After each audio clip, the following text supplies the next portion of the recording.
আজকে তো রাখি পড়াবি না? হ্যাঁ রাখি তো পড়াবো, গিফট দিবি না আমার? হ্যাঁ তো গিফটটা দেবো, তুই তো আগে রাখিটা পড়া। আচ্ছা কি গিফট দিবি শুনি? হ্যাঁ গিফট তো দেবো, এটা তো বলা যাবে না। দাঁড়া তাহলে আমি রেডি হয়ে আসছি। ঠিক আছে যা। ওইদিকে সরে বস।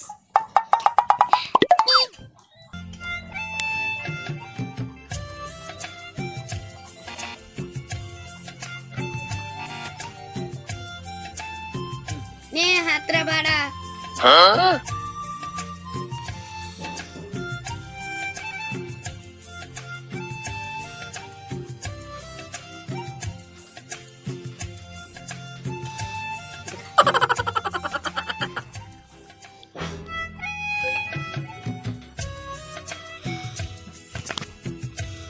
দে আমার গিফট দে।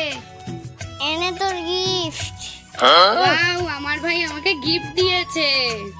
ওরে বাবা রে, কতগুলো লাড্ডু, এবার আমি খেয়ে নি।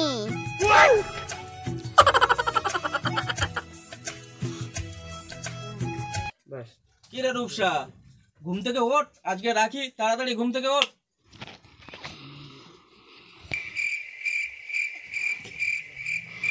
ওরে শালা, আমি তাহলে স্বপ্ন দেখছিলাম।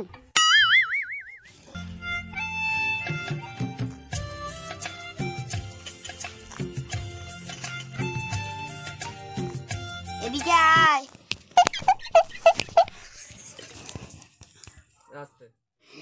এবার কিন্তু আমায় গিফট দিবি।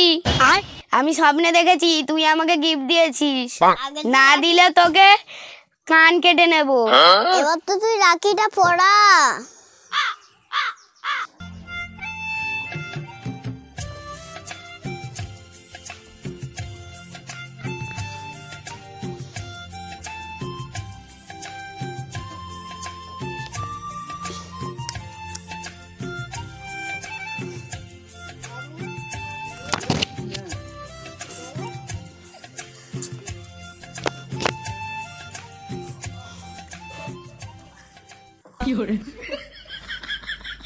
এবার তো আমার গিফটটা দে।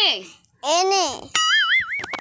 ওয়াও আমার ভাই আমাকে গিফট দিয়েছে, কিন্তু ওর কাছে তো টাকা ছিল না। ও টাকা পেলো কোথা থেকে? দেখি তো খুলে।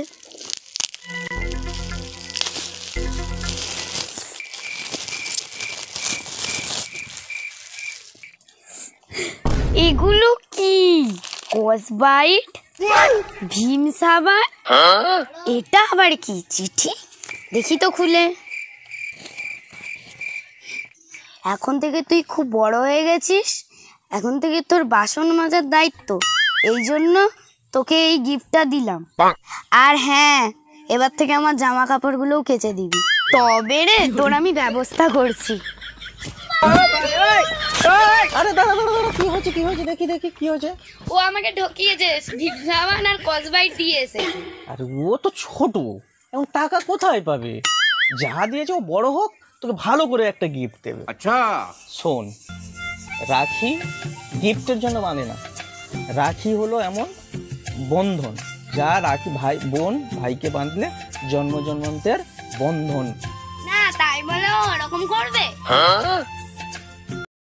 আমাদের এই ভিডিওটি ভালো লাগলে লাইক, কমেন্ট, শেয়ার অবশ্যই করে যাবেন, আর চ্যানেলটি সাবস্ক্রাইব করে আমাদের সঙ্গে পাশে থাকবেন। টাটা।